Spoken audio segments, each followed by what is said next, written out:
You're listening to The Drew Yari Show.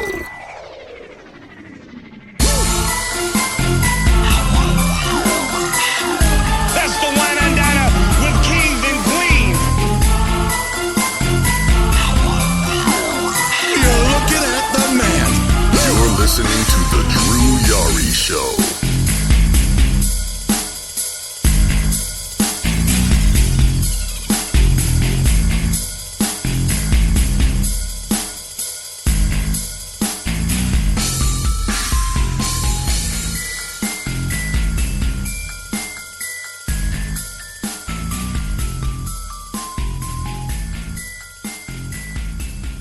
Hey, what's going on, guys? Welcome to another episode of the podcast.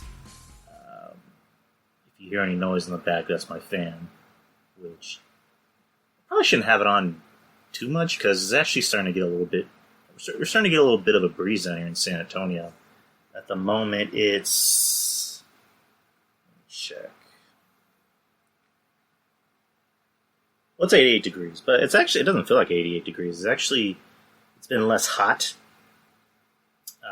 Tonight, we're supposed to be getting down to low 70s and then 60s.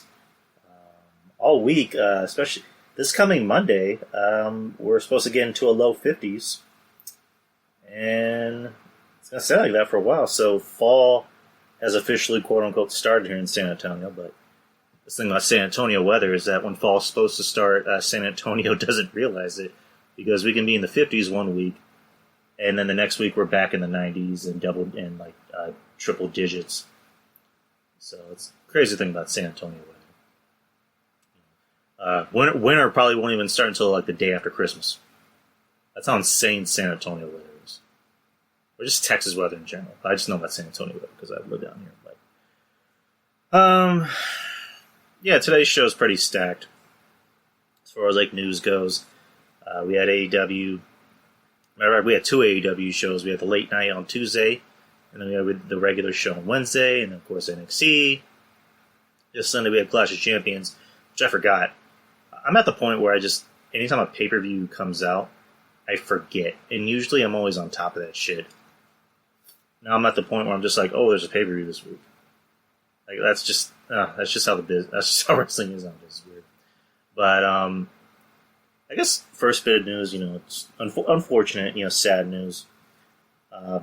Yesterday it was announced, the passing of Road Warrior Animal, Joseph Laurinaitis.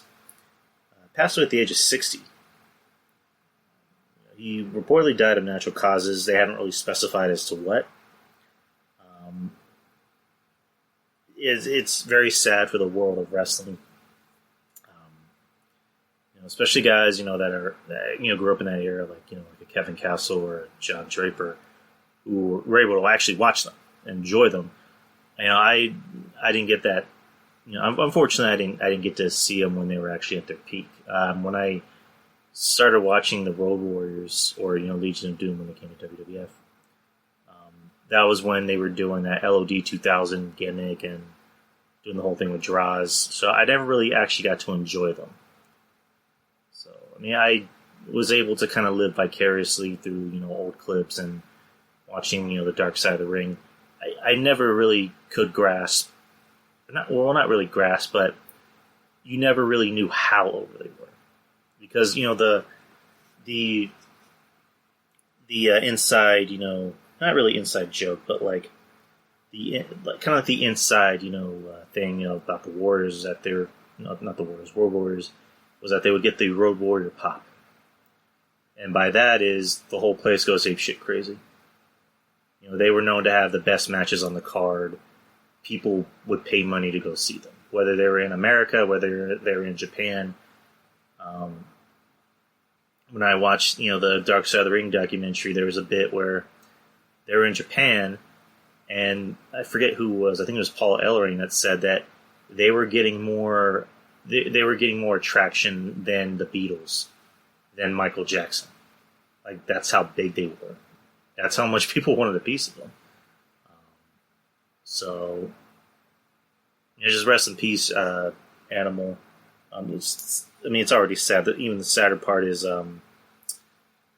they were enjoying their wedding anniversary. their wedding anniversary was on Wednesday, and whatchamacallit? He actually passed away on Tuesday night, and then the very next day was their wedding anniversary.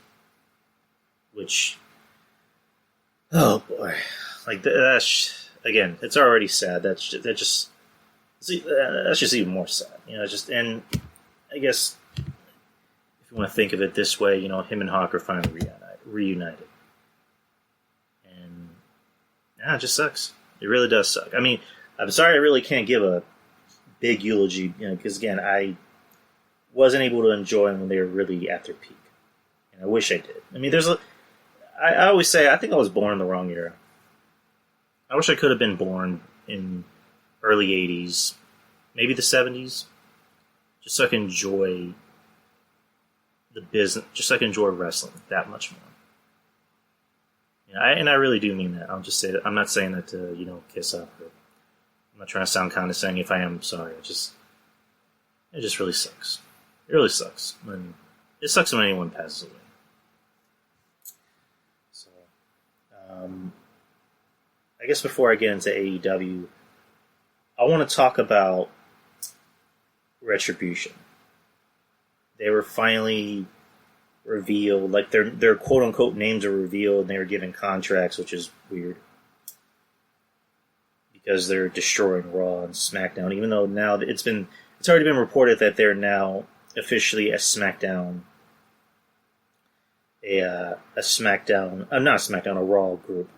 They're only Raw exclusive.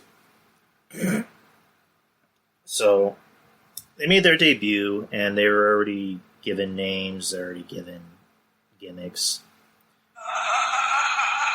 They took off their ski masks, and basically from what I saw, because I don't get a chance to watch Raw or SmackDown because I work, I only just see the videos that I see. So I'm going to try and find a video that I can react to on here.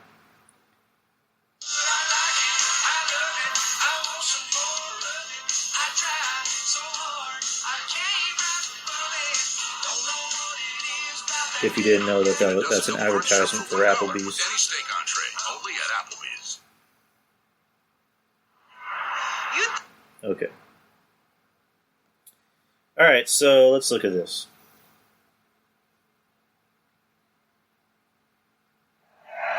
You think your company is safe because That's you gave clearly us my contracts? Think again. The fighting continues because you and your superstars are motivated by money, with the exception of the deserving individuals, like my brothers and sisters. These camera angles.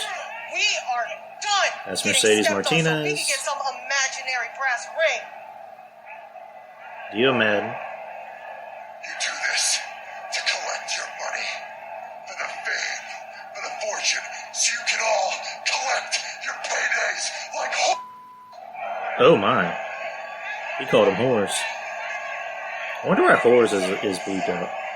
Retribution will make you pay for your sins because we are the judge, Glad you the covered. jury, and the executioners.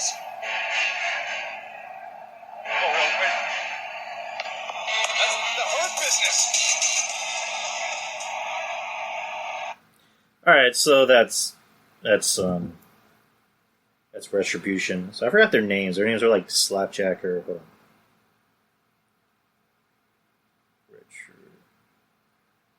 Retribution names.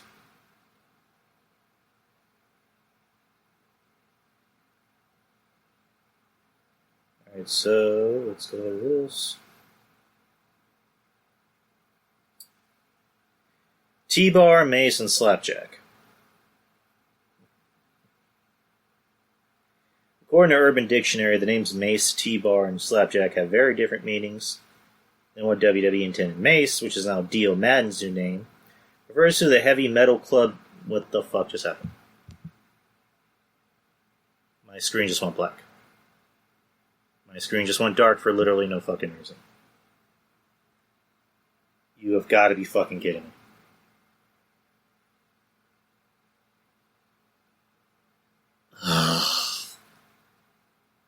Okay, I don't know what the fuck just happened. My screen just went black and then it just came back up. I don't know why the fuck it does that. And I have this virus scanner and I don't know why the fuck it does it. Whatever. Anyways, well, I could have to cut that out. 2 days. But Mace, which is now Dio Madden's new name, refers to the heavy metal club, used to destroy skulls. The whole Mace thing, it was like a metal ball where you'd swing it around, but sometimes it would have like little spikes on it where you can just beat the shit out of people. Which that's really not that bad. That is the most tame alternative meeting out of the 3 revealed so far. Here we go. T-bar. When one is wearing a thong or a jean string, they sit down, it sticks out, and you see a T-bar. Okay? Slap check. This is the first one I saw. The act of ejaculating on one's hand and then slapping another person in the face. Your hardware settings have been changed. Please reboot your computer. These changes need to take effect. Are you fucking kidding me?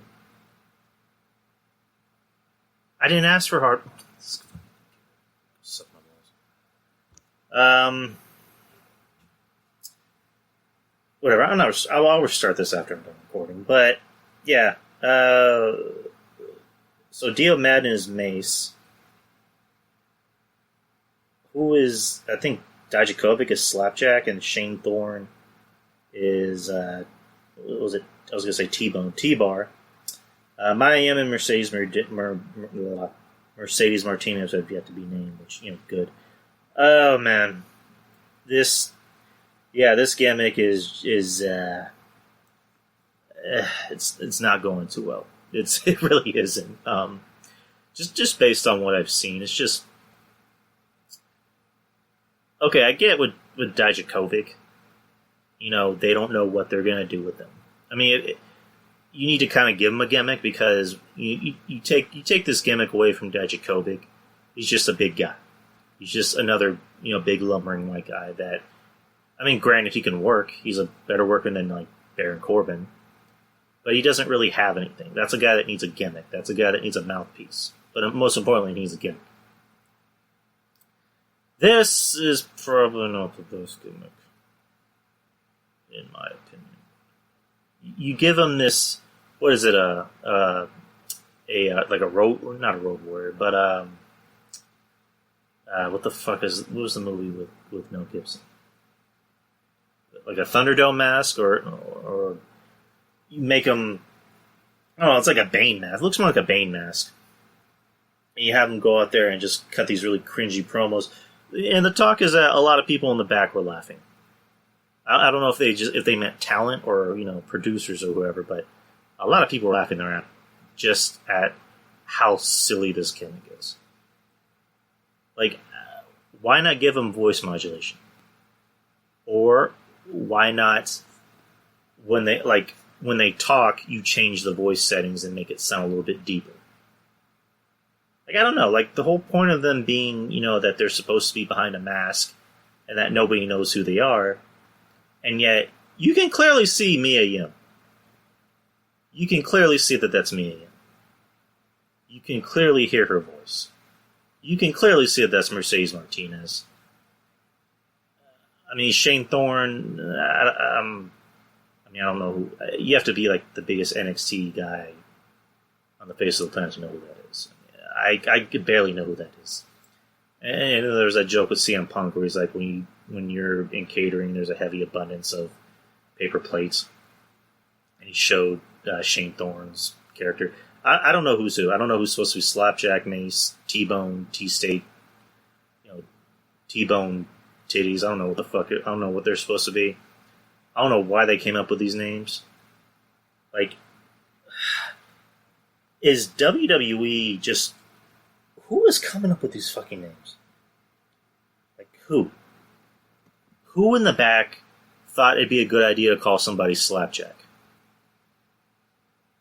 Like, there's gotta be somebody in the back that when they come up with these names... They need to make sure that these names actually mean what they're supposed to mean. And I'm not trying to overreact or anything, or say somebody should be fired, which they should. In this case, I think somebody should be fired for these fucking names. I'm sorry, but it's example. It's like when Paige had brought in Becky Lynch and Charlotte to the main roster, and they called themselves, was it the Submission Sisters or Submission Sorority? And come to find out, that was actually like a porn film. That was literally the name of a porn film. And supposedly Paige knew about it, which that wouldn't surprise me. And she tried to warn WWE, saying, "No, don't call them that, because that's actually legitly a porn. People are going to look it up." And that lasted a week? That literally lasted a week. And they just decided to call them BCP or something. They just decided to call them other names. But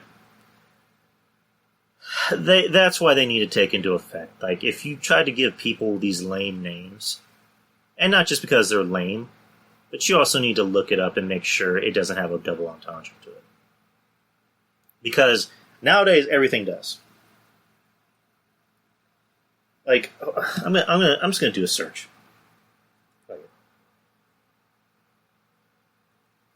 Words that sound innocent but are really dirty. Here's a summary from Metro. Beaver. 1. Chews up wood. Rump. This word used to belong to butchers. Penal, as in punishment, but not the kind that this word might make you think of. Masticate. Careful how you say this word. And more. See, there you go.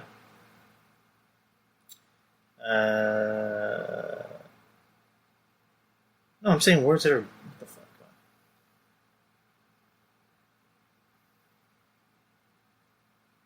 Whatever. We'll lose those. Anyways, but yeah, you guys get where I'm going. It's just... Whoever is in charge of this needs to be fired. They need to bring in someone who actually knows what the fuck is the lingo nowadays with, the young people. Because again, every word can be taken in a dirty word. I'm pretty sure slapjack back in the day meant something different. Because didn't Stevie Ray have a move called slapjack? And didn't he have a literal slapjack in his hand? I mean, it looked like a cow tongue or something, but he literally had a move called slapjack. And he had a slapjack, which was supposedly supposed to be a slapjack in his hand that he would use to hit people with.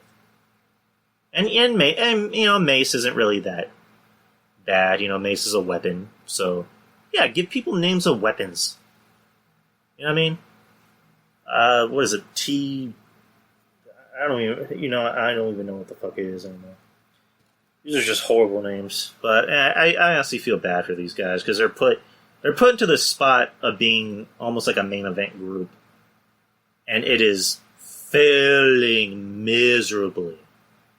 Like, failing. It's Dark Order bad. Like, it makes Dark Order look cool. Like, that's how bad it is. It's just... And Mia Yim, God, I love her. I love Mia Yim. I can't say anything bad about Mia Yim. Can't say anything bad about Mercedes Martinez. It's like, she had a Match of the Year candidate. Again, she was in a Match of the Year candidate against Rhea Ripley. And now she's in this shit. I mean, come on. Ugh. And just, look at they get offered contracts after they're trying to destroy the show. And then they come out, it's like, we don't need contracts, we don't need money. It's like, well, I think you might need money to get better costumes, just saying.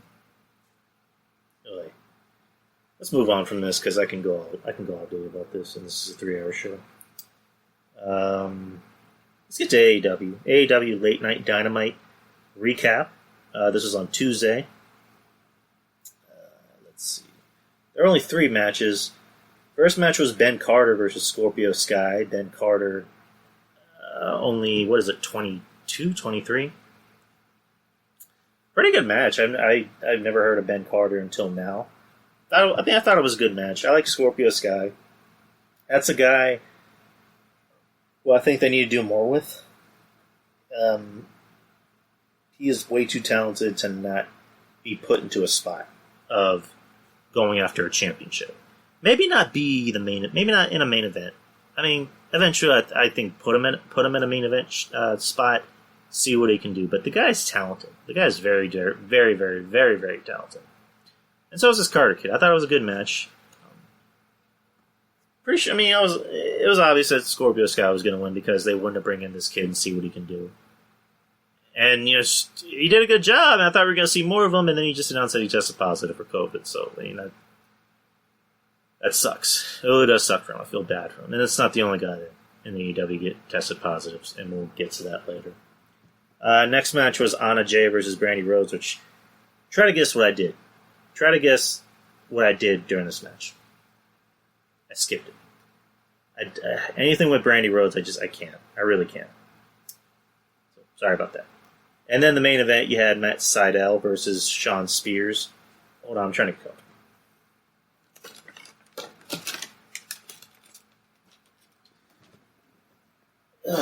Okay, there. Sean Spears, who we haven't seen in ages. I mean, they're trying to push this guy like he was the next big thing in wrestling, and he's just a mid card. The guy is pretty much making his living on AEW. He left WWE because he didn't want to be a mid carder, and now he's in AEW and he's a mid carder. I mean, why? And then, bring him Matt Sydal, which, again, I feel bad. His debut in AEW was he fell down and hit his head. Which, again, I'm not going to hold... I'm not even going to hold that against him, but I felt bad for the guy. So, they had a nice match. It wasn't really anything to write home about. And then, what's you going to call it? Tully Blanchard put something in Sean Spears' wrist tape. And he ended up using it to his advantage, smacking Sydal and then getting the win. And then he decided to beat up Sydal again, and then Scorpio Sky comes out and makes a save. So I guess that's a match we'll see next week or another episode of AEW Dark. So, whoopee. Let's see the ratings. Are you fucking kidding me? Come on. So did the ratings actually come out? I thought the ratings were on here.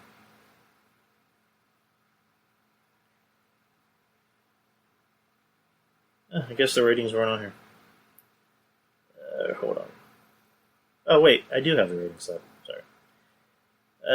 They draw a solid number. AEW recorded a special hour-long program due to the NBA playoffs. I think it was that they would air the episode following the playoff game if they had to move to Thursday last week. They didn't need the episode, but they aired it last night. So this was aired last week. So this is basically an episode of Dark, right? Or whatever. Anyways. They drew 585,000 viewers on TNT. The show also ranked number 9 on the top 50 original telecast list. That's a very good sign. The late night Dynamite episode was very late. Matt Sydal versus Sean Spears is a big draw for the night with Chris Jericho on commentary. I forgot to mention that. So, I mean, yeah, I enjoyed it. I mean, I enjoyed late night. So, so let's go to Dynamite.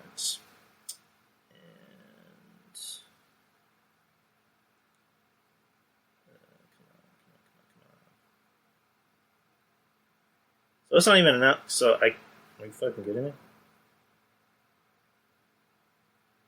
Hold on.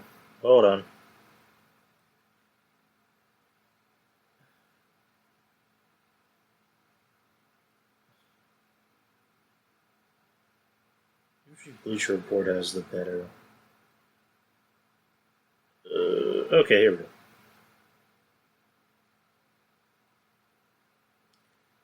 Okay, Bleacher Report. So, like I mentioned earlier, there was another wrestler in AEW that contracted COVID, and that's Lance Archer. Lance Archer put on his Twitter that he had a family member that was exposed to COVID, and he ended up getting exposed in the process, so he'll be out for 2 weeks. Kind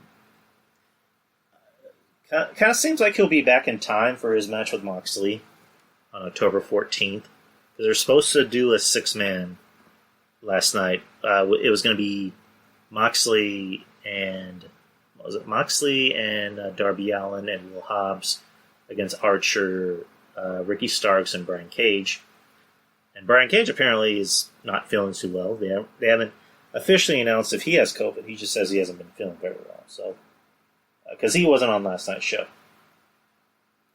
First match of the night is the debut of Miro with Kip Sabian with Penelope Ford versus Joey Janela and Sonny Kiss. One positive, Miro looks jacked. It's fucking huge. I mean, guy has traps. He has traps on top of traps. He's a big guy. That's my only positive about what I saw. I did not like the fact that they made this match competitive. This should have been Kip Sabian doing most of the work, and then Miro coming in as the cleanup guy. Miro coming in and beating the shit out of Sonny Kiss and Joey Janela and getting the win for his team. Sonny Kiss should not have been looking competitive against Miro. Neither should have Joey Janela. And I don't get why AEW does that. I don't get why they have to make everybody look competitive against each other, even if it's like Lance Archer versus Marco Stunt, which they did do. Like, they should realize that this guy is a brick shithouse, and you should book him as a brick shithouse. This should have been a squash. This should have easily been 5 minutes, tops. So, I mean, good for Miro. I mean, he looked good. I like Miro. I like Rusev. I don't like, what he's, the whole blonde hair thing I don't get, but whatever. You have Hangman Adam Page versus Evil Uno. It was what it was. They keep teasing that Page and Omega are going to get back together, but I don't know why. Omega, for whatever reason, keeps coming out to do commentary for Page's match, which I don't get why. He's awful. He's awful to listen to. Let's see. And then they did a bit with the Young Bucks where Tony Schiavone interviewed him. Asked him why they super kicked, somebody? And then Matt Jackson tried to act like a badass. And then when Tony mentioned FTR, Matt took Tony Schiavone's phone, smashed it, and then just gave him money. So, Young Bucks are dicks. That's their gimmick, is that they're dicks. It's not really a gimmick. Next match, you had the TNT Championship, Brody Lee versus Orange Cassidy. Brody Lee going over. I mean, the match, it was kind of what you expected it to be. Brody Lee was just going to dominate throughout it, and then Orange Cassidy was just going to get a little bit momentum, looking like he was going to win, and then Brody Lee ends up winning. So that wasn't really. I mean, the match wasn't really anything to run home to. I mean, it was okay. And then you had the return of Cody, who comes out like he's the second coming of Jesus Christ. Now he's back to being black. Back to black. He's no longer a blonde, which is good because I didn't like him in blonde hair. I'm a guy. I shouldn't really care about other guys' hair, but I don't know. He didn't look right. He didn't look right with blonde hair. He looked weird. He looked even more pale than usual. Comes out and just beats the shit out of everybody in the Dark Order. So now he's a badass. Now he's this. Now he's what do you call it? Now he has something to prove. Now he's a rebel. Now he's crazy. He has a screw loose. I mean, yeah. I mean, it's good to see Cody back. I do like Cody. I don't hate him. I don't know. He has money. I don't know why he can't just use it to get rid of that ugly tattoo, but whatever. A little bit after the match, Brody Lee cuts a promo, which I actually thought was pretty good. It was probably the best promo I've seen. I've seen Brody Lee cut since being, in this group. Let me see if I can pull it up.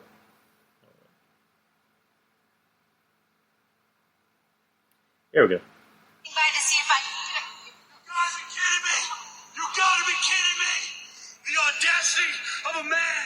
The audacity of you, Cody, to return like that! You have been gone for 5 weeks while I've been here doing the work. Me, undeniable. Oh my God, the audacity of Cody. What kind of man sends another man to do his work? Did you see what I did to Dustin? Did you see what Anna Jay did to Brandy? What kind of man, Cody? What kind of man lets his wife post Instagram thirst traps while calling me daddy? What kind of man stays away in a little bubble? A man like you, Cody. But you are no man. You are a coward. Give me that silver. Give it to me. Get the hell out of here. Cody, you can run on for a long time, but sooner or later, Brody Lee is going to cut you down. And I am going to take this dog collar, Cody. I am going to wrap it around your neck. I am going to wrap it around that God-forsaken tattoo. And you, Cody, will have nowhere to run and nowhere to hide. You, Cody, you have 1 week to answer me. Are you a man or are you a coward? Yeah, it was a really good promo. Best promo I've seen from Brody Lee probably in his whole career. Hold on. Okay, I was checking something for a bit.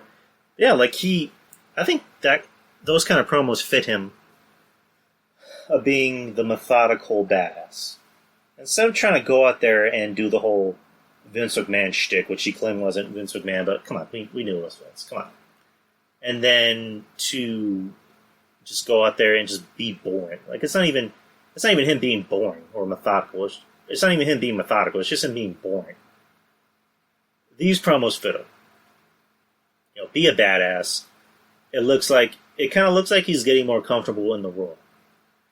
It also looks like maybe he's getting a little bit more in shape, like he's actually, you know, lifting some weights, which is good. You know, I want to see him do well.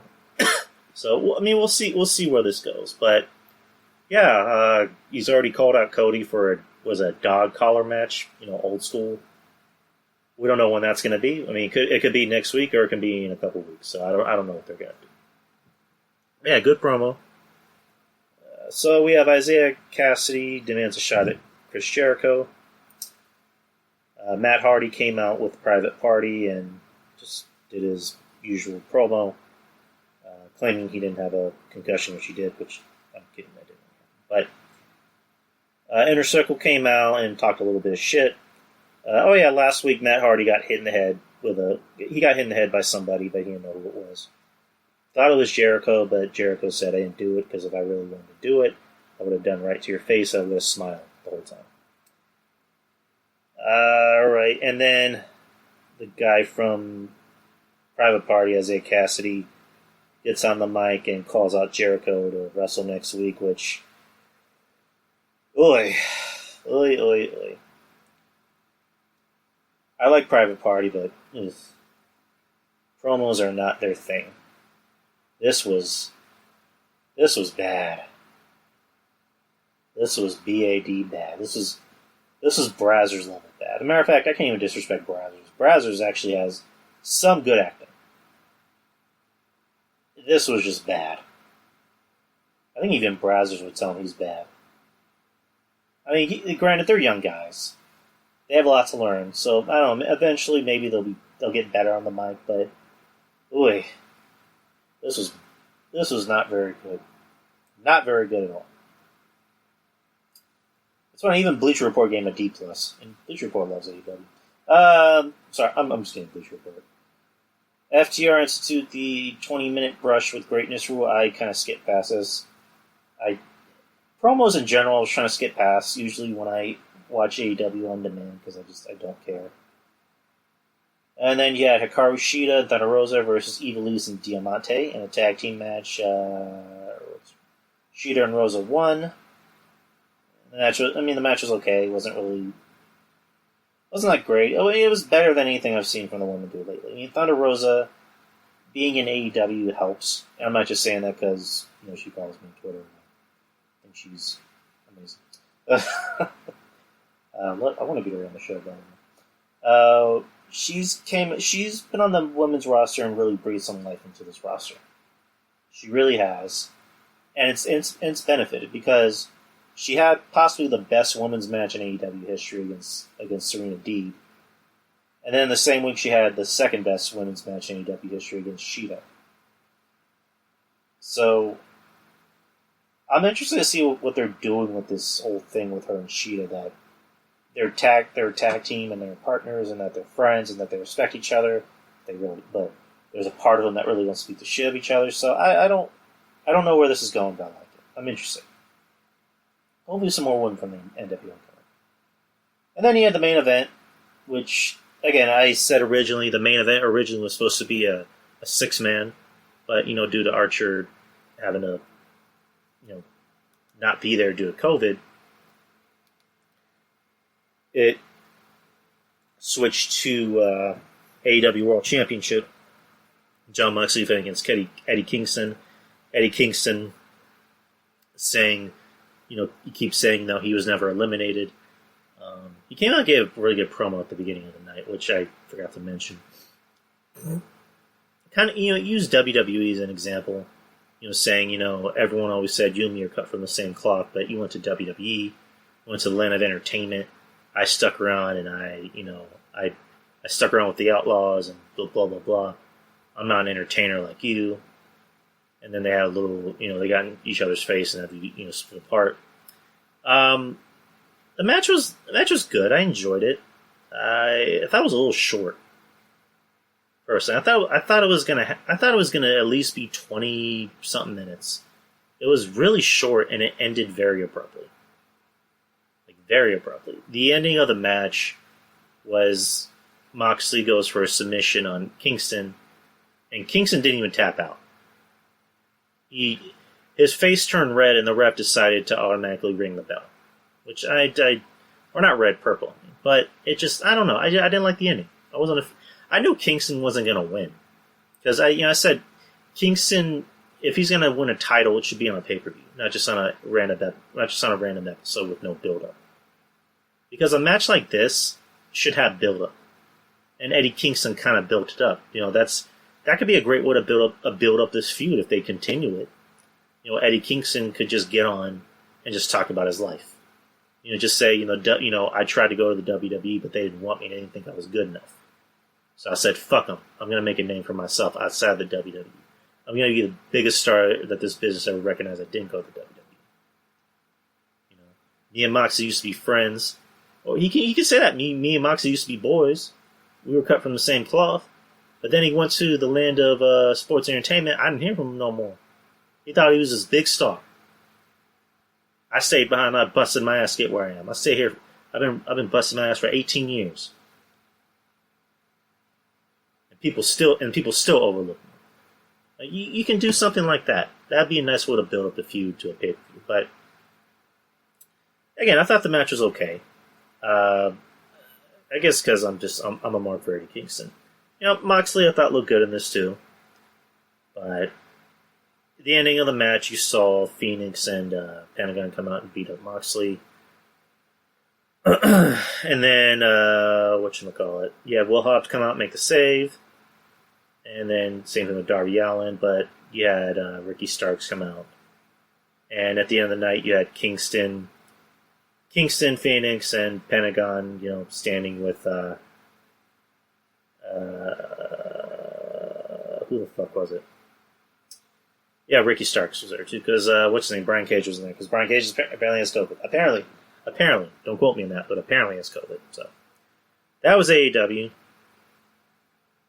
So let's move on to NXT. What was today? Okay. NXT. Here we go. Why are they giving me?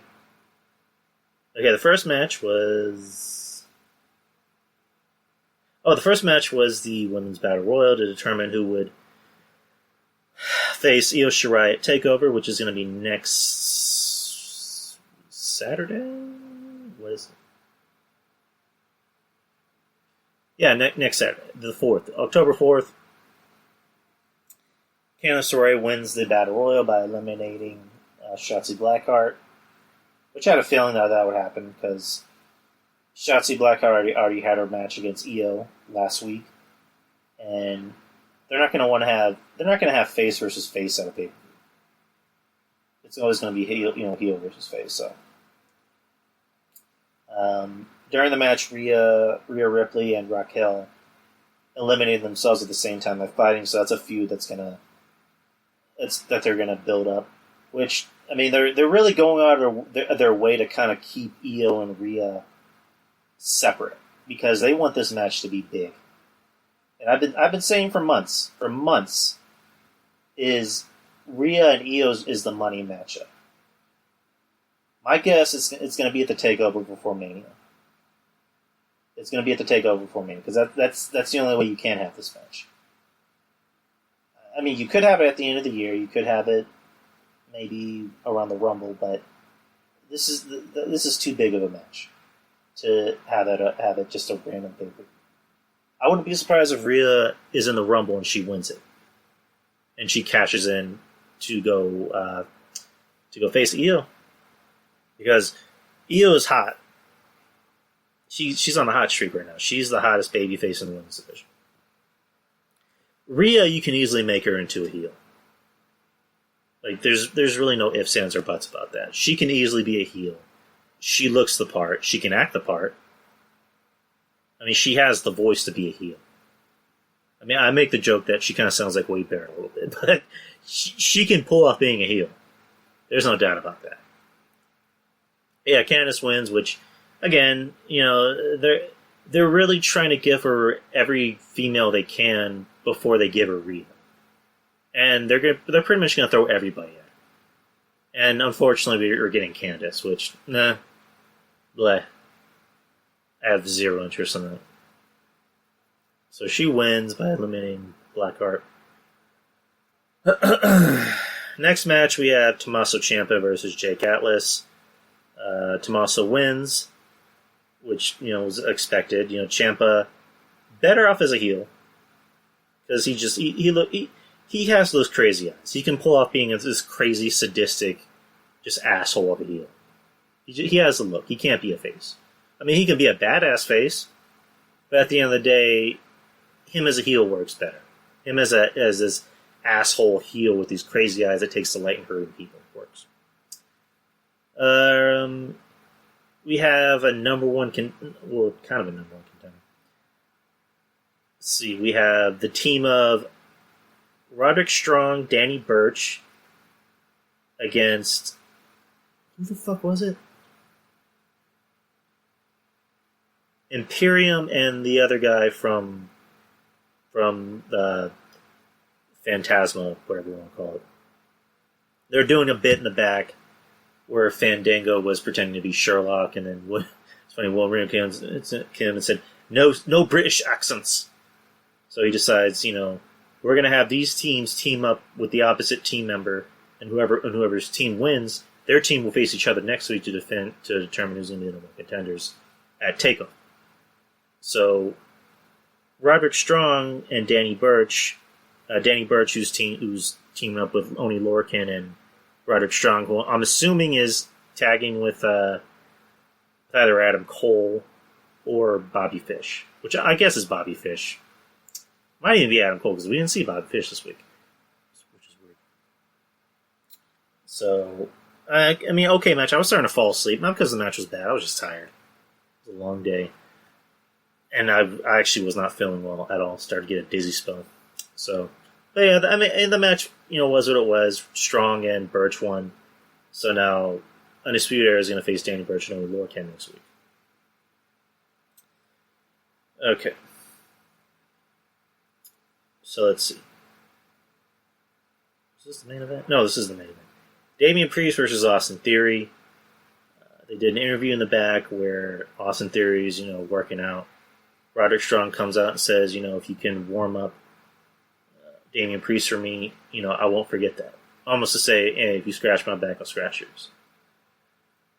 So they had Austin Theory and Damian Priest come out. Okay match. I don't know. Something about Austin Theory I'm not crazy about. Maybe I need to watch it more because I said the same thing about Damian Priest when I saw him, which was I just wasn't feeling him.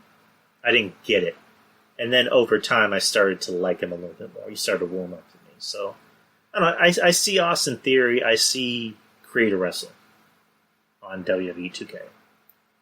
And, I don't know, just the guy's been losing a lot lately. I mean, you would think a guy like that, they would push the moon. But he's been losing a lot lately. But Damian Priest beat him.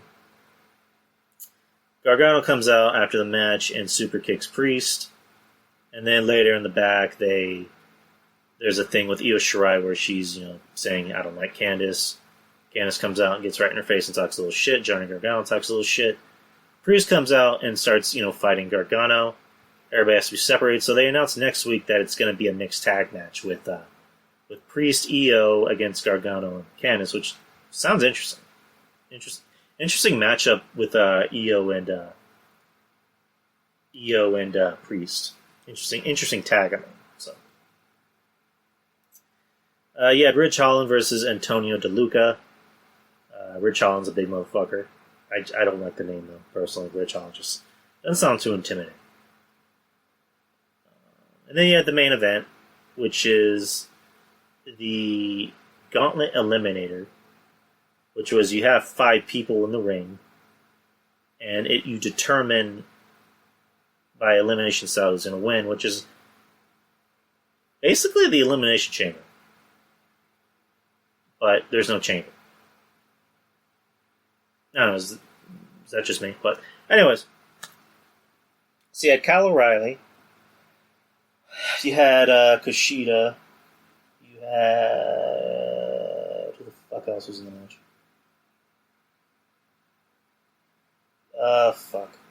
Bronson Reed.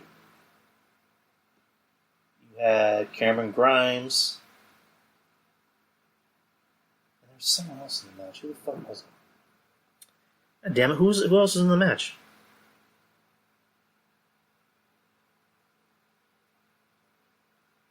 Wow, Forbes, you're not even telling me who the fuck was in the match. Wow, how dare you? Whatever, it wasn't important. Anyways, Kyle O'Reilly wins the match. Oh yeah. Timothy Thatcher. There you go. So Kyle O'Reilly wins the match after eliminating Grimes, which I was kind of surprised because Grimes, they like him They like him. They think the world of him. During the match, Velveteen Dream cost Kushida the match. Here's a weird thing I noticed with the match is that it's elimination rules, but I'm guessing there's still rules. Because when the ref's back was turned, Velveteen Dream cost, or kind of screwed out Kushida during the match. By giving him, a Dream Valley driver. And then one thing that kind of drew me crazy was that when Kyle O'Reilly's going for a pin, Bronson Reed stops him from getting the pin. Which I'm like, wait, these are elimination rules. It's not first pin wins, it's elimination rules. You have to eliminate each opponent, and the last man standing wins. Why are you stopping each other from eliminating each other? I thought that was odd. Whatever. But, yeah, Kyle O'Reilly. Kyle O'Reilly versus Finn at TakeOver, I'm fine with. I like Kyle O'Reilly. I thought, of all the Undisputed Era members, he's someone that could have gotten... he's getting a fair shake. He's getting a shot at the title. Because Adam Cole, I'm not sure what they're doing with Adam Cole. I don't know if they're maybe keeping him cool until they put him on the main roster, or they have a plan with him for NXT. I don't know what they're going to do with them, but Undisputed Era, they're all faces at the moment. So now Kyle O'Reilly is getting a shot at Finn Balor at NXT TakeOver, which, again, I'm happy for because I like Kyle O'Reilly. So we're going to see how that works out. All right, let's go to the ratings. Come on. So the ratings for this week. AEW with 835,000 viewers on NXT, topping the 696,000 viewers garnered by... Actually, AEW got 835,000 viewers on TNT, topping 696,000 viewers garnered by WWE NXT on the USA Network by 20%. AEW ranked number 63 in total viewership, while NXT ranked 73 in viewership. Give me 1 second. I need to go to the restroom. I'll be right back. Okay, I'm back. Sorry about that. That's a good thing about recording these shows as opposed to being live, so there'd be a lot of dead air. Anyways, back to the ratings. AEW did win. AEW ranked 9 in the cable top 150 for 1849 demo, while NXT ranked number 38. AEW drew a .32 rating, negative 5.9% from last week.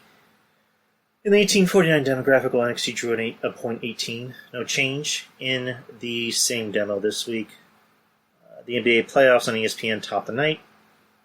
In the 18 to 49 demographic on the cable top 150 with a 1.76 rating, drawing a 4.484 million viewers. Sheesh, wrestling just wishes they had those ratings.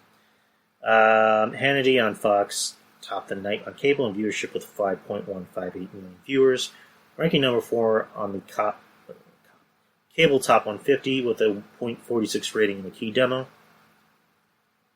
America's Got Talent on NBC topped the night on network TV and viewership with an average of 6.569 million viewers. The Masked Singer on Fox 6 the number 1 spot.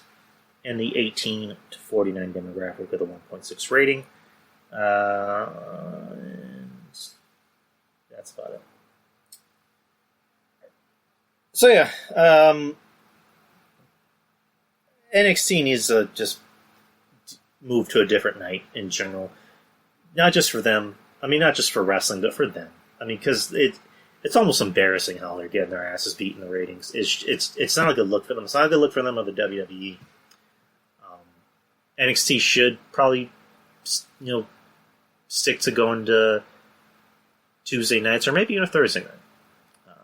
Be better for me too, but it's better for wrestling fans, because you have your options. Because I guarantee if NXT moves to a different night, their ratings are going to improve.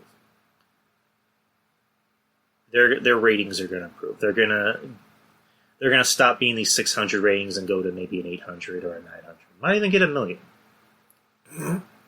AEW, I can already see their ratings soaring to 1 million. Because unfortunately, AEW is kind of, as far as like wrestling goes, it seems like they're getting the better ratings. Not Raw ratings, not SmackDown ratings, but they're, as far as like a new company, they're getting the better ratings. But it needs to happen soon. I'm pretty sure they're already trying to make it happen, but it needs to happen soon. So let's get to Clash of Champions before we do our watch along. Clash of Champions is this Sunday. It's currently at the Amway Center, which WWE has a deal to do their Thunderdome at the Amway Center until the end of October. And let's look at the matches that are on the card so far. There might be more matches added after SmackDown. So let's start with, let's go to the bottom, number 8, or number 9, I mean. Bobby Lashley versus Apollo Crews, single match for the United States Championship. I guess they're going to keep it on Bobby Lashley, because, they just gave it to him. I don't like when they play hot potato with titles, which it's kind of a shame that they took the title off of Crews, because it looked like they were starting to give him some momentum. I mean, maybe he will win. Maybe Retribution's going to come out and cost him, because they did a thing with Retribution in the Hurt business. So I don't know. Maybe they might give it back to Apollo, but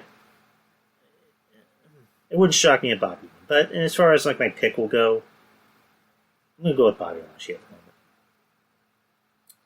Next match, tag team title match for the Raw Tag Team Championships. You have the Street Profits versus Andrade and Angel Garza. This is a rematch from... Well, not really a rematch because they still won the titles. But yeah, this is a match from SummerSlam, so that was going to be on Raw. That was going to be on Clash of Champions. I'm going to say maybe Andrade and Angel Garza will win this because it looks like they want to do something.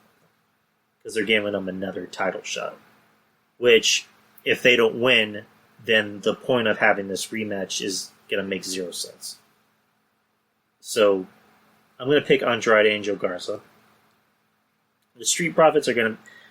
At this point, I don't think they need tag team titles because it seems like the company still likes them and that they want to put them in commercials, on billboards, selling Sonic's tater tots or whatever the hell it is they want them to do. But Andrade and Angel, I think, need these titles. I like them I like both of these guys actually, and of course I like Zelina. So, but yeah, put these titles on them because I don't know. It seems like with Andrade in general, just Andrade, not even Angel Garza, it seems like they want to make him a top guy, but at the last second they go, you know what, we're not going to do it.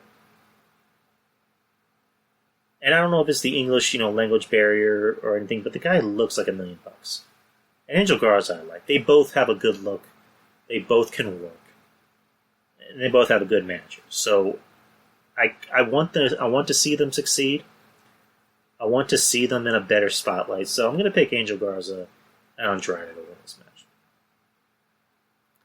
Not the last match, but a triple threat ladder match for the WWE Intercontinental Championship. You have Jeff Hardy versus AJ Styles versus Sami Zayn.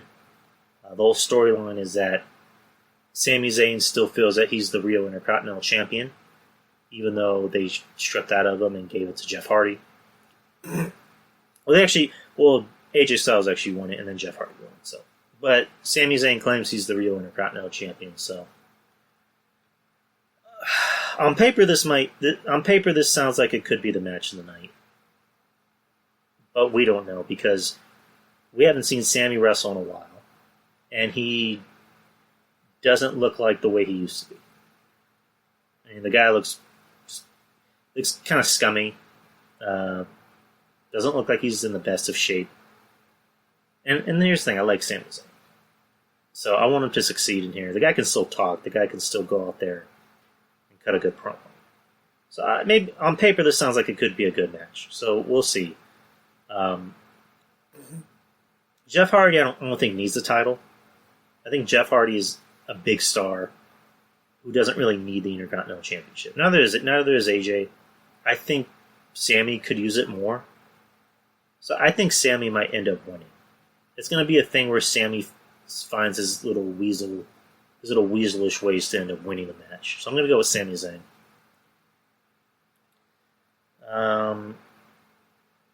Tag team match for the SmackDown Tag Championships. You have Cesaro and Nakamura, the champs, defending against Lucha House Party. Keep it on Cesaro and Nakamura. I'm starting to like them a little bit more. It almost seems like they're comfortable working with each other. So keep it on Cesaro and Nakamura. I like both of these guys. Lucha House Party, I don't think is bad. I think they're actually very entertaining, but it looks like they're... Was it Kalisto's trying to be the heel and the other two are the faces? Kalisto's trying to say that he is the leader of the group, and the other two are like, I don't know about that. But yeah, Cesaro and Nakamura, I'm going to go with them. Next match, you have the Women's Tag Team Championship match. You have Nia Jax and Shayna versus the Riot Squad, Ruby and Liv Morgan. I would not expect this match to be longer than 7 minutes. I like Ruby Riott. I like looking at Liv Morgan. Other than that, there's no chance in hell for winning this match. Nia Jax and Shayna, I'm starting to like them as a tag team because it looks like they kind of play off of each other. They both complement each other very well because they're both badasses. Shayna is the submission specialist, and Nia is the cleanup the cleanup girl. She comes in there and just beats the shit out of people and leaves. Kind of like her cousin. But yeah, Shayna and Nia are going to win this. I don't expect this match to go longer than 7 minutes. Bayley versus Nikki Cross for the SmackDown Women's Championship. Obviously Bayley. She beat the shit out of Sasha on SmackDown recently. That's a WrestleMania match. There's no ifs, ands, or buts about it. That's a WrestleMania match. Her and Sasha. They're not taking the title off of Bayley so they can give it to Nikki out of spite against Sasha. They will put it on, they're going to keep it on Bayley until Mania, and it's going to be Bayley and Sasha. Mark my words. Let's see. Asuka versus Zelina Vega for the Raw Women's Championship. Asuka. I like, again, Zelina as a manager works. Zelina as a wrestler, no. I don't see it. It's not gonna work. Let's see who else we got. We got Drew McIntyre versus Randy Orton in an ambulance match for the WWE Championship. I'm kind of torn by this because I'm a Drew McIntyre supporter. Everybody kind of knows that. I'm not. It seems like they want to keep the title on him for a while. The rumor is that they want to keep it on for a while until possibly Mania. Randy Orton. I mean, it almost looks like they want to put it on Orton just to kind of reward him, but I don't know. It's an ambulance match, so it's kind of one of those matches where you can win on accident, technically. I'm going to go Drew McIntyre. I think they're going to keep it on Drew McIntyre. So there's that. And now we have, I wouldn't be surprised if it's the main event. Roman Reigns, the champion, defending the Universal title against Jey Uso. Another match I wouldn't be surprised if it was a squash. Because... Or it might not. I don't know. But Roman Reigns announced on a Zoom call with a fan that this Sunday he'll be debuting new music and a new look. That he's going to wrestle shirtless, but he's still going to wear. I don't know if he's going to wear pants or tights. I say just go with the tights. Go with the tights look. Personally, I think he should just cut his long hair off and just go with the short hair look, but that's just me. But I don't know if this match is going to be long. I don't know if it's going to be longer than 5 minutes because John Draper alluded that it looks like they're keeping Roman safe. Like, because you notice in a lot of these matches, he hasn't been doing a lot of work. He hasn't been moving around the ring a lot. He hasn't been working too many minutes in the ring because of his condition. So I think they're saving a lot of his energy for, I guess, bigger matches. They're kind of protecting him in a way. So I don't know how long this match is going to be. I would expect it to be maybe 10 minutes. And the majority of this... Here's how I think this match is going to work out. It's going to start out with the two cousins embracing each other. And as soon as the bell rings, Roman is going to beat the air-living shit out of Jey. He's going to stomp him. He's going to fucking hit him, punch him in the face, throw him around, and then spear him. 1, 2, 3. It's going to be a squash. I wouldn't be surprised if it was a squash. I know I just said 10 minutes, but I think it's going to be a squash. And Jey Uso is just going to lay in the ring and be like, what the fuck just happened? Why'd you try to kill me out there? Roman just being like, hey, that's the name of the game. My prediction for this match, I don't know. I mean, Roman's obviously going to win. This is going to be how Roman kind of gets over as a heel. Because he hasn't really done anything that's heelish. He's done things lately that have been the spark of he might be a heel, but I think this is where he officially becomes a heel. By beating the ever-living shit out of his family. That's just how I see it, but that's Clash of Champions for you. Let's start our watch-along. Put up a poll. I'll put up 4 matches. I looked up the greatest wrestling matches of all time, and I looked down a top 100 list. And I picked 4 matches that look interesting. I just put a poll of them on Twitter. I just put vote which match you want me to watch. And the fans have spoken. They have chosen for me to watch Bret Hart versus Mr. Perfect, Kurt Hennig, for the Intercontinental Championship at SummerSlam 1991. I'll be doing more of these watch-alongs. I think this is going to become a new thing I'm doing.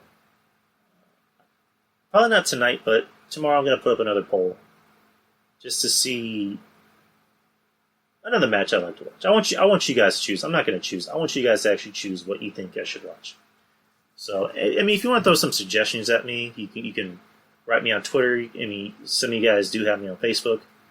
Just get at me. Let me know which matches that you think I should probably watch. So, without further ado, let us watch SummerSlam 91, Bret Hart versus Mr. Perfect. Turn this all the way up.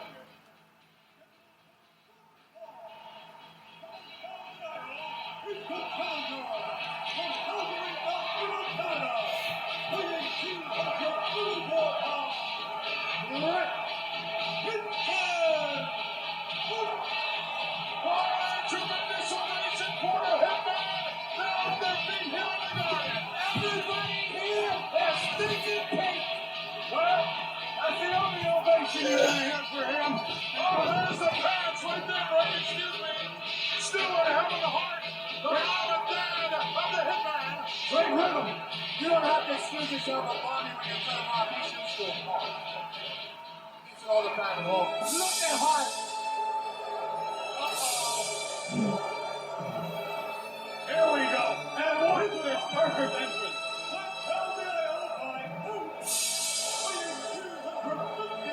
Boy, does he look confident.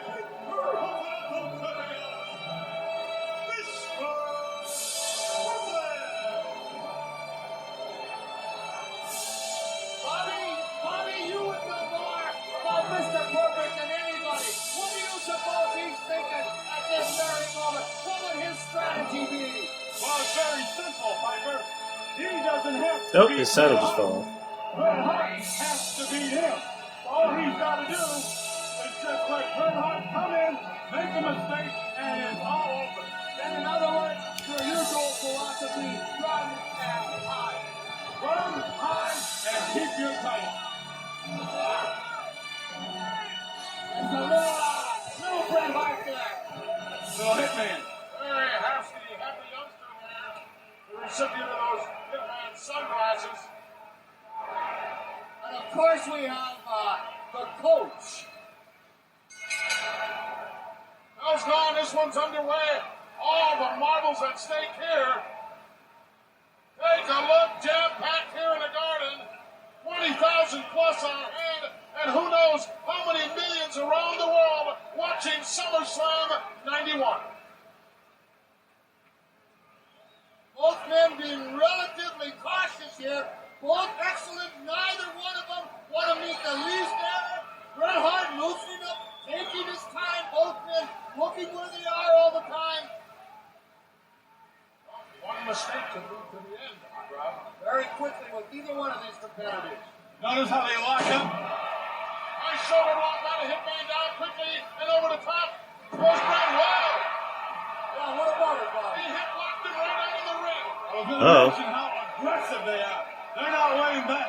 Perfect. Come on, Bret. Not only his title on the line, but his reputation. Bret just told Perfect, come on. Oh, what? Bret Hart ain't got nothing on the line? Bret Hart's got his whole career on his line. Let alone, I don't know if I would like to fight in the building if I knew my mom and pop were up there watching. That'd be hard for me. Flew in especially from Calgary, Alberta, Canada for me. Your mom and pop were here, they wouldn't let anybody know that you were there. Oh, look at this crucifix! Almost got it! I'm not going to kill you, Dr. Hart, folks. I'll let you live on another 2.5 hours. I'm not saying. I heard a rumor that your mom and dad ran away from home. I've heard that rumor. I came up with it. Bobby, heard a rumor you and your mom and dad just ran away from home. Handful of hair buys a little time here. Poor Perfect, but returning the favor. Piper used to come home from school and find out his parents had moved. Will you stop? I'm not going to tell you again. You'll be out of here. I'm sorry. I apologize. I just don't believe you. But I'm more into this guy. Look at, again, Bret Hart using his smarts. No, he didn't. He used the hair. Well, he was only returning the favor. Who the hell is blowing that whistle? What's good for the goose is good for the gander. One man watches the other. Of course, you would know about that. You can't pull Bret Hart's hair. That's a lot of things I notice about like 90s wrestling, like early 90s wrestling. You would always hear somebody in the audience blowing a horn or blowing a whistle. Nice right into the midsection. You don't hear a lot of that today. Irish whip by the champ. Probably because they'd have you thrown out of the arena. High cross body, 1, 2, no. And can't hold him. Wow. Momentum just took the hitman right out of there. But he's right up with a vengeance. Sunset from the outside. No. Man, there's a lot of headlocks in this match. I'll tell you, I noticed something there. Bret Hart went out on the floor, landed right next to the coach. Got up, got back in that ring, paid no attention to the coach. That shows you how he is geared for this match. You can only think about one thing, that's your opponent. What's going on inside that squared circle? That's the mark of a winner. Stop worrying about somebody on the outside like you used to be, and forget about it. You're a loser. Oh, you didn't have to worry about me. Hair, referee. Both guys taking a lot of liberties here in this one. They know how much is at stake. Juggling for position, trying to wear the other guy out with a hook. Ooh, what a shot. You'll be drinking soup for a week. You ought to be used to the soup line by now, Bobby. Irish whip in hard. Hitman caught the leg. As Perfect was a little bit slow bringing it up. Takes him down now. Don't waste any time. He's going for the sharpshooter. He's wasting too much time. Going for the sharpshooter. And he decides to just stomp him in the chest. And not just a stop. We should have hooked him into that sharpshooter. I think he knows that he's never going to be able to put that on. No. I think that Hitman knows the timing for a sharpshooter. Oh, and he knew he didn't have more down. Kick out. And a scoop slam by Bret. Another beautiful kick out by the champ. Whoa. Oh, right on that elf's nose is perfect. Look out. Uppercut sends him over the top rope and down to the concrete. Take a count. Take a 9 count. Take your time. You're the champ. Both of these guys in tip-top physical condition. Coach is doing a lot of blowing there of that whistle, but he ain't saying a lot. You won't So it was the find coach either one of blowing these guys running out of gas. And Perfect's like, fuck it, I'm just going to walk away. That's all right. I'm done. That's all right. You don't lose the belt that way. That's all right. And Bret's like, nah, we're having a match, bro. He just ripped off his costume. Now he only has one strap. He wants it. He knows the title can only change hands on a pinfall or submission.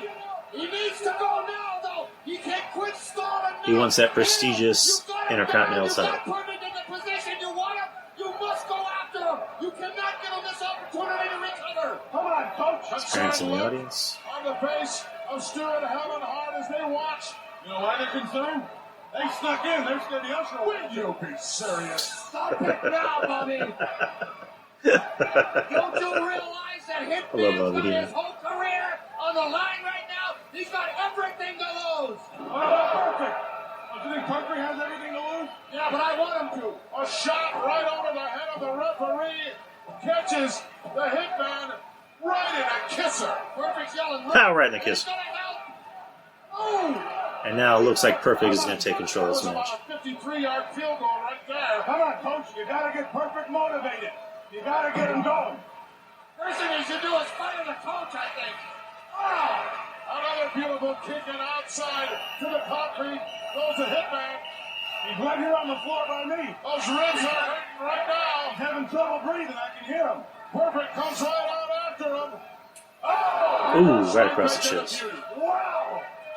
Once Perfect gets on the roll, he don't quit. Doesn't look like too much excellence of execution now. Guaranteed they heard that at the top of the Empire State Building. I'll tell you though, it looks like Perfect came in a little heavier than he usually does for this contest. I think he trained heavy on the weights and heavy in the gym. You know, no one's going to win this match by default. Whoever wins it, going to have to win it with their own ability, their own intestinal fortitude, and maybe even some blood. Well, what did you think? It was going to be a lottery and they're going to pick a ticket? Of course their own intestinal fortitude. Of course their own guts. But Bret Hart right there is the kind of guy that can. Of course, but again, so is Perfect. Hitman wide open on the apron and paid for it. Oi. Paid for it. Right into the steel barricade. I don't know. He's got hurt bad on that one. Look at Perfect. Getting his foot at Perfect. Catching his win. Well, I think composure. I think Hot Rod, one of our international photographers, saved him there. Well, might have saved Bret, but didn't save the photographer. Oh, the photographers do that. And look at this, it's retaliation time. Amazing. One thing I say about Bret is a lot of matches I've seen him in from back in the day, he really made his shit look good.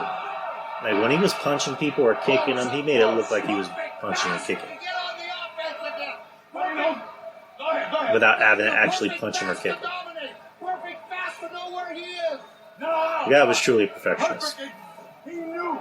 That is a mark of a champion. He never what? You're stuttering. You're not nervous for Perfect, are you? Well, of course I am. The man's a good friend of You mine. wouldn't have bet a little money on Perfect, would you? Have an inside I interest. never bet. Yeah. I don't like to lose. Ooh. Oh, beautiful reverse knife edge. Well, You're the Intercontinental Champion, Mr. Perfect. you must not like yourself too much, Booze, because I've seen you lose a lot. Tried for a snap mirror out of the corner there, couldn't get it. Oh, threw him right into the corner. Really hurt him. The actual ring in the building moved when he hit that turnbuckle. 1, 2, and Hart kicks out. Look at this. Every eye in Madison Square Garden here is trained right in this ring. No one's going out for popcorn. No one's getting autographs. Oh, Snap neck breaker. That was a good looking snap neck breaker, by the way. And he's going for the roll. 1, 2, and Hart kicks out. He starts with that neck. This is the beginning of the end for the Hitman. Could be true. Perfect's in command. I know that look. I know the way he operates. He's toying with him right now. That look, he looks like the Wicked Witch of the West, man. Look at that hair. I think he missed the boat myself. I think he should have gone for the perfect flex right there. Oh! But judging by the gun, he got the bananas. Drop kick and a beauty. Sends a Hitman out to the concrete once again. Hitman really taking a lot of What punches. a matchup. What a tribute to the athletes in the World Wrestling Federation to have two guys of this caliber doing what they're doing here in Madison Square Garden. Perfect. You can't let him get his win. You can't let him walk. There you go. Go after him. I gotta give credit where We got one coach out there. Now we got one sitting here. You know what bothers me is he's right about that. That is exactly what Perfect needed to do, and that's just what he's doing. I'm a broadcast journalist. I have a right to my opinion. I can cheer for whoever I want.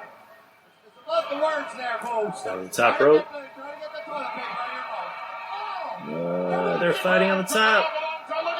They're going for a superplex.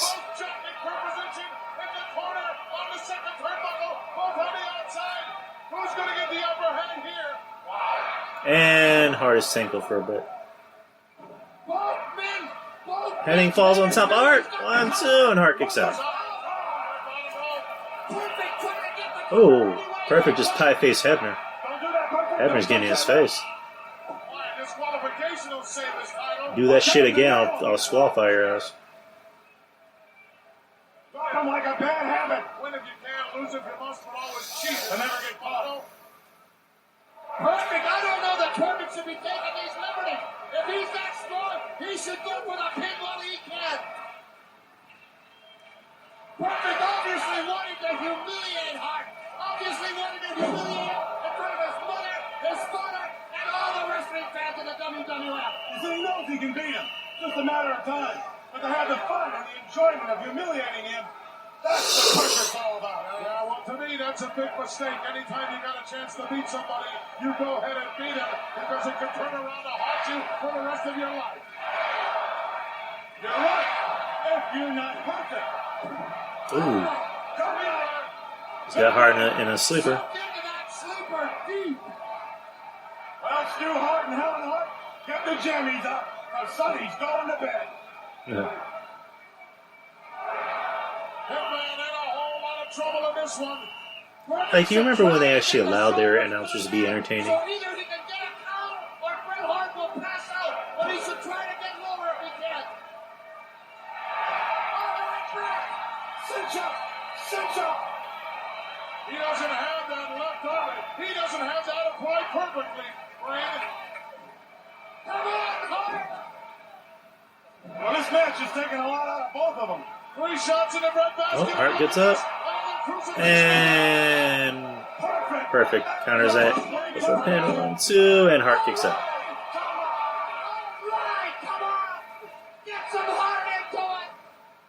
Maybe some of the worst officiating I've ever seen. Baloney.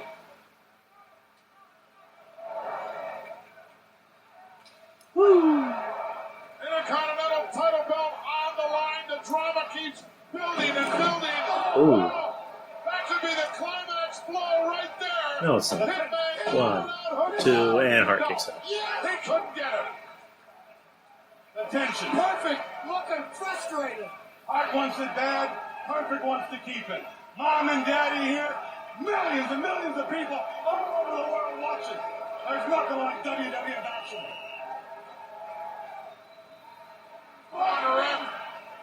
Oh, is he going for the perfect plex? Perhaps we'll see that Perfect plex.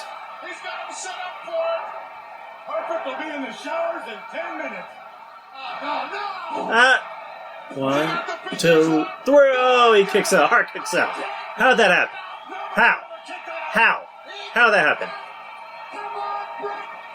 He just put his hands around Earl Hebner's neck, and it's not even the referee hasn't even called disqualification yet.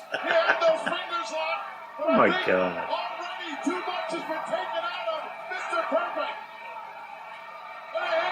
You can literally put your hands on the ref and he will not disqualify you.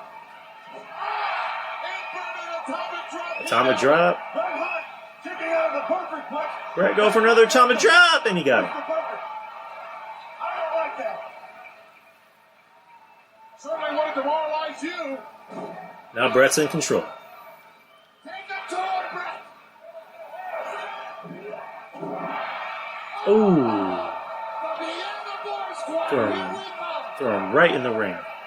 Throw him right in the ring post, I mean. In a whole lot of trouble, and the Hitman gaining confidence with each second it goes by. Suplex City coming up. Oh, Suplex City. 1, 2, 3. Oh, no. He got 3. Two counts. That's why he's the Intercontinental Champion. I thought he had him.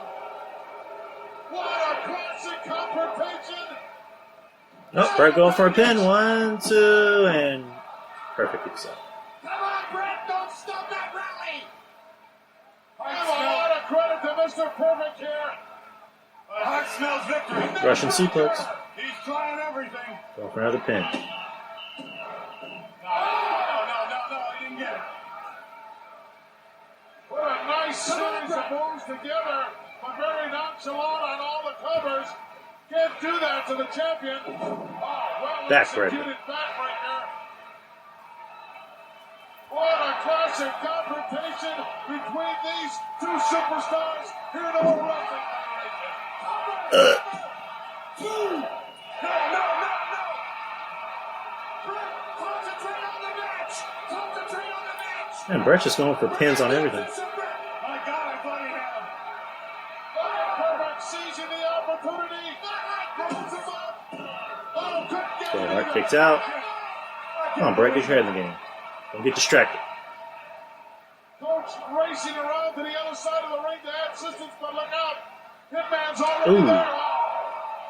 I have never seen a match go one way, then the other, back and forth so many times. They must watch the count. If men get counted out, there will be no title change. Hart must watch the count carefully. But Hitman is aware of the count because you notice he threw Mr. Perfect in first. He didn't try to get in. Look at Perfect. He looks like he's looking for a way out. Hart going to another portion of the body now. Interesting. Going, maybe setting up for the sharpshooter. How much time do we have? Are we close to the time limit? Absolutely not. I don't see how they can go much longer at this pace. Oh, look at this. Oh, going for that sharpshooter. And the coach is distracting. The coach is up on Got him right in the face. Punch him. He just punches lights out. Don't get down, Bret. Bret Hart was distracted and Kurt Hennig Not like that. got him right in the nutteroos. A man wearing glasses. I can't believe this. That's nutteroos. Perfect. I shall copyright that. Coach had no business on the apron interfering. He didn't interfere. And just the Hitman was just about to slip Ooh. on that sharpshooter. Stomp him And right the in the coach leg. knew it. Perfect is pulling out all stops now. Momentarily, coaches saved the day. Listen to this. The New York crowd is very pro Bret. I can't hear. What are they chanting? Let's go, Bret. Deafening in here. Look at the coach with a broken nose. Good. Oh, Bret countered. Bret countered. Now he's got it. He's got it. He's got it. He's going for the sharpshooter. And perfect taps out. Perfect taps out. Bret is now the Intercontinental Champion. He tapped out before he even got the formula. Yeah, that was the. That was in a time when like you made sure that people's finishes actually looked like people's finishes. Oh, get your ass back in here, Kurt. I'm not done with you. He's ripping off his singlet. Luckily, he has something on. Champion. Champion, as Popper put it.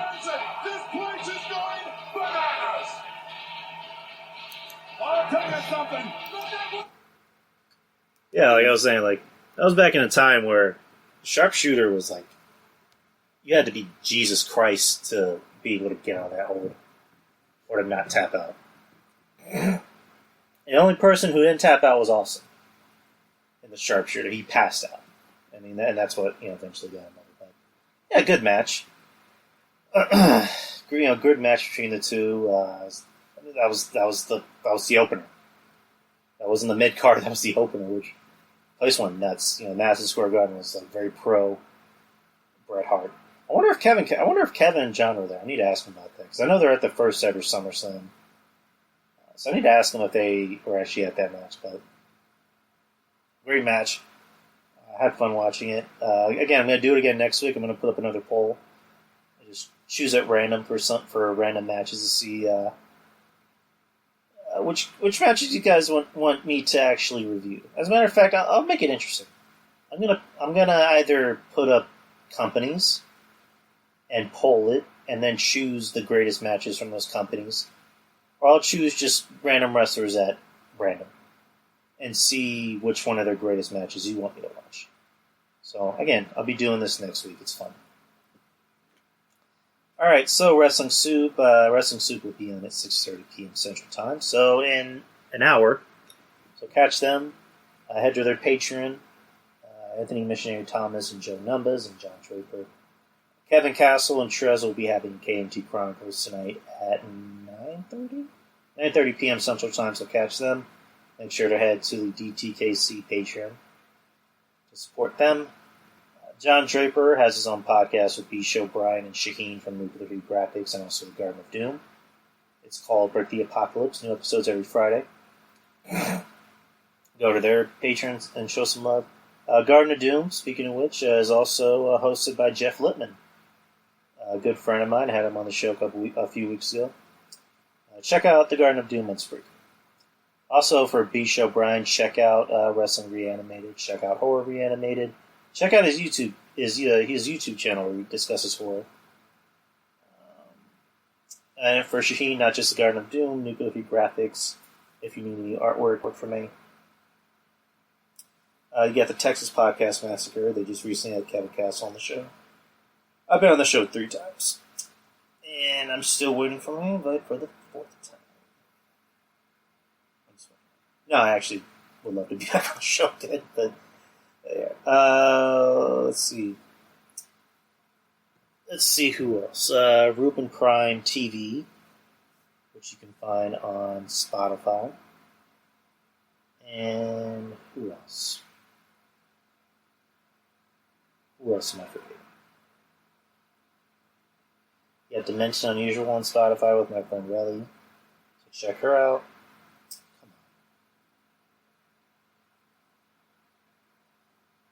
Wrestling Court with Julian and Rob, which is every Wednesday. You got the RJ and the Savage Squad show, which you can find on Anchor and also Spotify.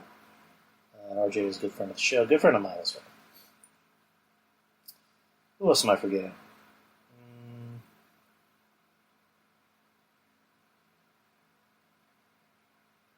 Oh yeah, False Scott Radio, Andrew Carlick. Forgot to mention him. False Scott Radio, Andrew Carlick. They just had a new episode come out recently. Really good. Give it a listen. And I mean, if I'm forgetting anyone, I'm very sorry. Shout out to Everyone's Podcast. Support Everyone's Podcast. I'll be back same time, same channel. And again, Wrestling Soup will be in an hour. And then about 2.5 hours after that will be... About 2.5 or 3 hours will be K&T Chronicles. Rez is actually celebrating her last day of freedom before she gets hitched to her fiancé, guys. And so they're going through like a bachelor party. Come here, strippers, so much coke, the alcohol, and yeah, that's just me bringing it. Join them. If you're already hooked up to the Patreon, join them. Go in there, have fun. I know I will. I'm going to be there later tonight. So, anyways, take care, guys. Hope you had fun. I'll be back next week with another watch along. I'll be sure to put up a poll, and you will see it, if not tonight, tomorrow. Take care, guys.